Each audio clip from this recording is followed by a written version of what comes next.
Hi guys! This is Alea Jen and welcome back to my YouTube channel. So for today's video, ano nga ba yung skincare routine ko dito sa Hong Kong? Kasi guys, iba talaga yung klima sa Pinas and iba dito sa Hong Kong. Nagkataon last year, tad-tad talaga ng pimples yung mukha ko. Pwede kong ilagay sa comment section sa thumbnail yung before ko na photo na grabe yung pimples ko last winter and sa ngayon na winter na pero awa ng Diyos wala. Kasi nga last winter hindi ako natuto kasi dati wala naman talaga akong nilalagay sa mukha ko. Ang sabon ko lang before magkalimutan kasi nga wala na akong sabon din doon sa sa banyo is Dove lang ako, Dove na white or kahit ano. Pero 'di ba merong Dove na yung yung nakalagay sa lagayan na siya, liquid. Pero masanay ako sa Dove ng Pinas na sabon talaga. So ito yung gamit ko pag naliligo ako. And then pagkatapos ko maligo, nilalagyan ko yan ng Nivea. Ayan, Nivea Soft. Or yung isa na blue nito, Nivea Cream. So, ito yung gamit ko sa face ko lang. Wala akong nilalagay kahit hindi ako hindi ako naglalagay ng mga Maxi Peel, ganyan. RDL, kapag sa gabi patulog na ako, yan, naglalagay ako niyan. Tapos nilalagyan ko neto. Basta always akong naglalagay ng cream. Sa umaga din, hindi na ako naghihilamos ng mukha. Kasi 'di ba sa gabi, pagka naglalagay ako ng cream, buong gabi ko yan gamit. So pagising ko, maganda yung mukha ko. May pink-pink. Tapos maganda. So ang ginagawa ko na lang kasi hindi naman pwede na hindi tayo 'di ba sa umaga, hindi tayo maglinis ng mukha. Tubig lang, binabasa ko lang yung kamay ko ng tubig, tas yung mata ko is ginaganyan ko lang para matanggal yung mga kung ano-ano dyan sa mata ko, muta o ano dyan. Hindi na ako naghihilamos ng mukha sa umaga. Dati, kada umaga, kaya nagka-pimples ako ng madami. Kada umaga, pagising, naghihilamos ang mukha, naglalagay ako ng sabon. So, pero nung natuto ako, kasi guys, kumate yung mukha ko noon. Kasi pagkatapos ko maglagay ng sabon sa umaga, pagkatapos ko maghilamos, wala na ako nilalagay. So, ang nangyari is kumakate yung mukha ko. Ang sarap kamutin. So, always kong ginaganyan-ganyan ng damit ko yan. So, doon na-irritate yung mukha ko. Na grabe yung pimples talaga.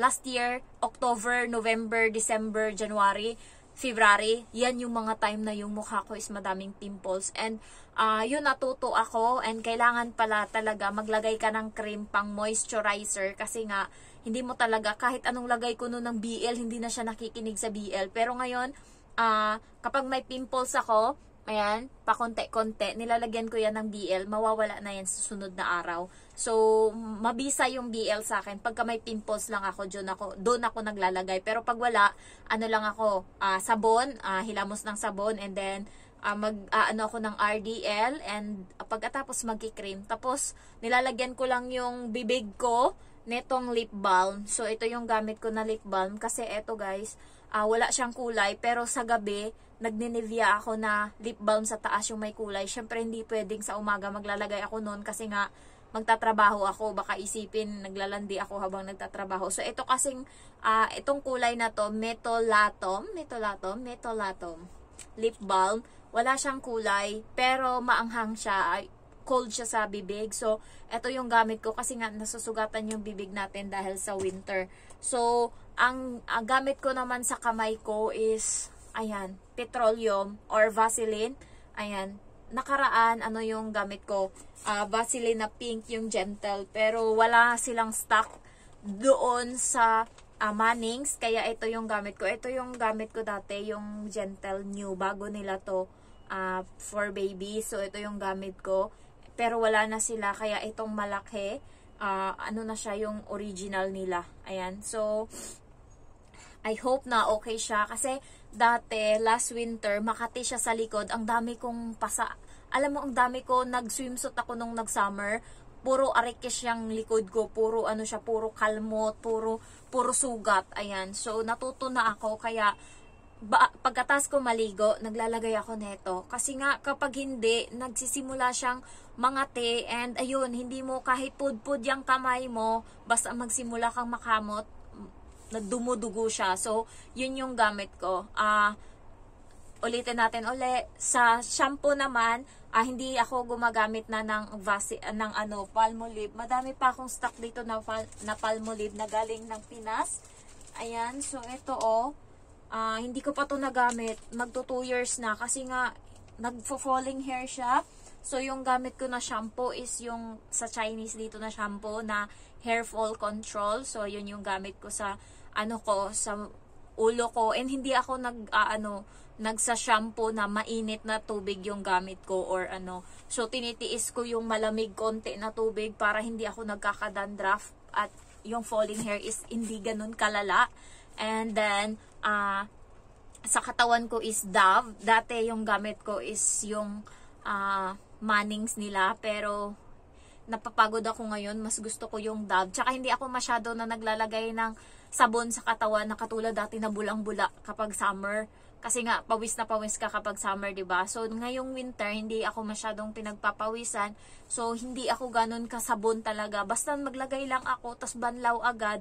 Tas ang sinisure ko lang is yung kilikili ko and then yung private part ko na paglinis talaga. Pero yung mga dito, kasi nga hindi naman yan na aalikabukan, hindi masyado. Yung amo kong babae, yung bata, hindi na siya nagsasabon ngayong winter, yung bata. So ulo niya lang sinasabunan niya, hindi na siya nagsasabon sa katawan. Yung bata, bawal na siya pagsabunin. So, hindi na siya nagsasabon. Yung paa niya lang yung nililinis kasi nga mabaho yung paa ng bata. So, yun na lang yung nililinis ko. Kaya madali lang kami matapos ngayon magligo. Kasi nga, hindi na sila gumagamit ng sabon pagka winter, guys. Yun yung tips ng mga amo ko. Tsaka dati, last winter, grabe yung hinagpis ko talaga sa lamig. Alam mo yung mauurat ako sa lamig na parang alam mo, naisip ko na mag-break ng contract dati dahil sa lamig. Iniisip ko, bakit ako nagtitiis dito? Grabe ang lamig. Pero ngayon, hindi nyo na ako nakikita or yung mga nagpa-follow sa akin sa Facebook, hindi nyo na ako nakikita na nagpo-post sa Facebook na, ay, ang lamig talaga dati. Grabe, reklamo talaga ako agad. Pero ngayon, parang malamig nga ngayon. Pero hindi na ako exaggerated. Alam ko na malamig, pero hindi na ako katulad dati na re-reklamador ng ganun. Pero nagtsatsaga talaga ako sa lamig na yun. So, yan, ito yung suot ko paglabas. Tapos, ito yung jacket ko. Ayan. So, kasi malamig nga talaga. And then, ayun lang yung gamit ko. Pang skincare routine. And, bumili ako ng toothbrush. Kasi nga, kailangan na. Ang paggamit pala ng toothbrush, guys, every 4 months, magpapalit ka na dapat. And then, nagbili ako ng, 1 year. Alam nyo ba yung, ito, yung stock ko na to? Pang 1 year ko na to. Kasi last year, Chinese New Year ako bumili ng tissue din. Kasi kapag dalawa bibilhin mo, may sale. So, 1 year ko siyang naubos. Ngayon, may tira sa bag ko. Ito na lang. Isa na lang. Ayan. Kaya bumili uli ako. So, hindi naman ganun kamagastos dito sa Hong Kong yung mga gamit-gamit. Kasi nga, hindi naman always tayo lumalabas. So, yun lang yung mga binili ko kanina sa Mannings. And ipapakita ko sa inyo yung binili ko sa ukay-ukay. So, yung mga gusto dyan mag-ukay-ukay, Saturday yung off ko. Tara, kasi naboboard ako. Nauubos yung oras ko doon kakabili. And, ayan, ito yung nakita ko. 10 lang to, guys. Ayan. Ano to siya? Parang style crop top. Susuot ko to sa Disney. Pinagpipilian ko pa. And then, ito is yung cardigan. Cardigan na yung brand niya is Forever 21. So, maganda din siya. Ayan. Ayan. So, 10 lang din to. Ayan siya. Ganyan. Ayan. Para, maganda din. Ayan. So, maganda yung katawan or yung style niya. 10 din yan. 10 Hong Kong dollar. Next na ipapakita ko is, marami nga doon pinagpilian ko lang talaga. Eto. Ayan. Pinagpipilian ko to sa Chinese New Year sa pag-Disney ko kung alin yung susuotin ko kasi mag-i-skirt ako tas magbo-boots. And ito is dress pang summer. Uuwi ako ng probinsya. So, susuot ko to doon. Syempre, magbi-beach. Ayan. So, ito. 10. Ayan. Maganda to siya pag nasuot na. Trust me. Alam na alam ko talaga yung sukat ng katawan ko. Minsan lang ako pumapalpak sa mga pinipili ko. Ayan, ito dress din. Ayan, tapos yung likod niya is may style. Ayan, tsaka may tali. So, pang summer din. So, ayan yung mga nabili ko ngayon doon sa labas. And grabe, ano na, puno-puno na dito yung ano ko. Puno-puno na yung lagayan ko. Tatapon ko na nga yung iba. Gusto nyo ba ng winter clothes? Size small ata, small to medium. Meron akong ibibigay dito. Yung mga bago lang dyan na wala pang winter clothes, ibibigay ko yung iba. Hindi ko pa nasuot din kasi nga mga ano din sa akin yan. Mga binili ko tapos hindi ko nagustuhan.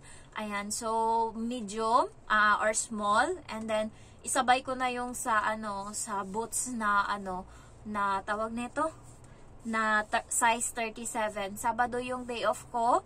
Ayan, tapos kunin nyo na lang dito sa Shamshoy po. Huwag na kayong mag-exit kung ayaw nyo mag-exit. Aabot ko na lang doon sa may train station. So, naguluhan ako kasi 3 yung nag-message sa akin kung sino yung gusto sa ano, sa booth. So, hindi ko lang alam kung sino yung makakakuha nun kasi nga 3 silang nag-comment. So, hindi ko lang alam kasi yung isa na-replyan ko na. Tapos sa baba, meron pa pala. So, naguluhan talaga ako. So, bahala na nga. Basta dito lang yan. Ayan. So, thank you guys for watching and I love you all. Bye-bye!